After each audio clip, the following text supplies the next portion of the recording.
What's up, everybody, and welcome back to Ducks and Download. In this Comic Communications episode number 4, we're going to be going over Sana Starros and Dr. Aphra, the two lovers split apart, now having their own adventures. We'll begin with Sana Starros, issue number 4. This one is going to be opening up directly after issue 3 left off, with a bounty hunter coming to take Grandma Starros. But they can't give up hope. That's not the Starros way. And with Diva there to help them now, they should definitely be able to find a way to save everyone of the Starros family.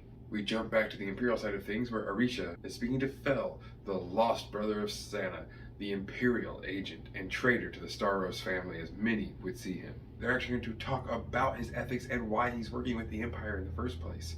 From there, Fel is going to talk about how he believes that the Empire were actually the only group, unlike his family and unlike the few friends he had on their homeworld, that didn't abandon him when things got bad. When he was arrested by the Empire gave him another chance, and he took it, and he made strides in the Empire to get where he is now.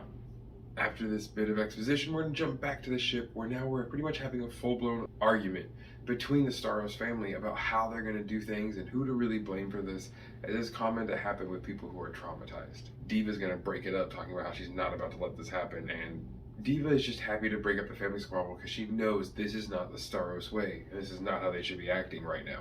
Petty bickering will never save their family. And of course, through Diva's amazing array of connections and informants, she's able to make a meetup to hopefully get Grammy Starros back. So now they're going to head off to a planet to make that rendezvous. When they arrive on the planet, though, Diva sends the aunt off to do a little shopping. Diva pretty much just outright tells Sana, "Punch me in the face." When she doesn't, she attacks her. She's trying to pull the anger and aggression out of Sana and see the other side of her, and it eventually works. She tells her to do something underhanded, as she's not even trying, and Diva is easily beating her in the first round. Well, then of course Sana kicks a little snow up in the air, and then is able to actually lay out Diva, which of course just makes her happy. Getting up, talking about how that should hopefully get a little bit more aggression now, let them get to know each other a bit more, and Diva admits she might just be one of her favorite Starros yet. Well, when they finally get to this meeting place, they're not surprised, and Diva's definitely put 2 and 2 together, that this bounty hunter isn't a bounty hunter and is really just a distraction. Who else is there but of course Fel and the Empire, ready to take all of them into custody. With snow troopers and flame troopers, they open fire, and Sana and Diva are forced to retreat behind a bar. While Diva grabs a few drinks, Sana then talks about how they're going to get out of this. Diva provides covering fire, and Sana makes the escape, able to finally confront Fel with an amazing full frontal attack. They have it out after a little bit of yelling, and she lays a good punch right to the gut. Fel, knowing that he's not going to be able to defeat his sister like this, pulls a blaster out, real Imperial style. But Diva is there to save the day and get Sana out of the way before he's able to fully open fire and take out his very own sister. Sana and Diva are able to make it out, but the aunt is now also captured and is taken with Fel and the grandma to be with Arisha. Now, of course, against their will, but at least the 3 of them are back together, and it'll be far easier for Sana to get a little backup once she's able to free these 3.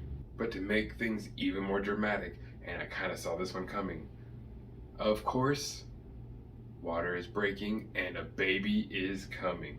What other way to add another level of complete stress and chaos to this but a delivery? I can't wait to see where issue number 5 is going to go and how Sana's going to get this one handled. Next, we have Dr. Aphra, issue number 32. I loved the original cover on this one, but I had to pick up this 5th anniversary solo Darth Maul cover, because we all know that Crimson Dawn Darth Maul is the drippiest Darth Maul. This comic's going to start off with Dr. Aphra sitting upon a crate, hearing some thumping with inside. She's finally going to let her captive, Luke Skywalker, loose. He looks up and really with no surprise notices, oh great, it's Dr. Aphra. What do you want? But this is where things are going to immediately pick up, as Dr. Aphra is going to pull out a Jedi holocron, and with on it we get information from Shock T, Great Master and Council member, talking about a very amazing and secluded Jedi temple. And of course now Aphra is looking for this very temple and needs Luke to pretty much open the door and use his forcey goodness to get through what could be Jedi puzzles and traps. Because Luke is of course going to ask her what does she really want with him, as Aphra's not one to just help a Jedi out or make the rebellion a little bit more stable.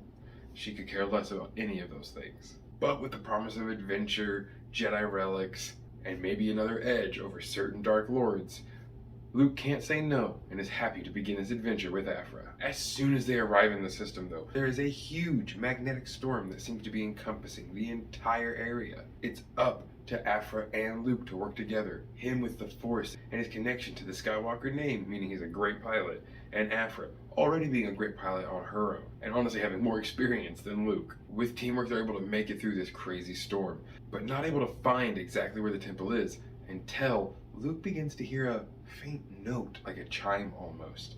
And with that, and the feeling of the Force guiding him, is finally able to get him and Aphra to the great temple with this gorgeous set of chimes out front. A crystalline keep almost, kept in this giant cyclone of a magnetic storm.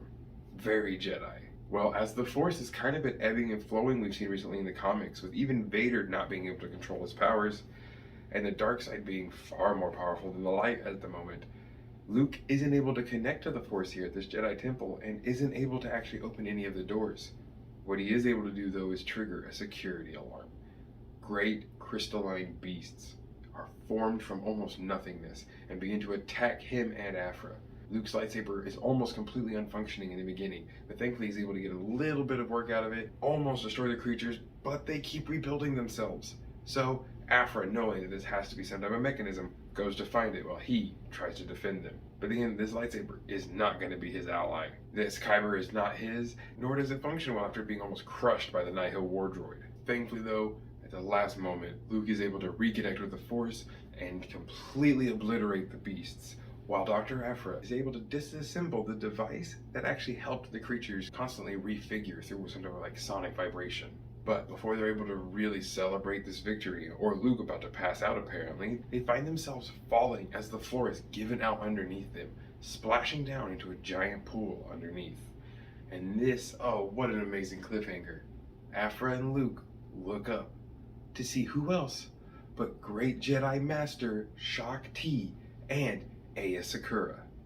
What's going on? Are they alive? Are they a Force ghost? Or is it more like a Force remnant as they're able to speak to them, maybe connected through the temple to these Jedi? I'm so curious about what's going to happen next, and these Dr. Aphra comics have been so amazing for background lore. Thank you so much for stopping by. Have an amazing rest of your day, and as always, may the Force serve you well.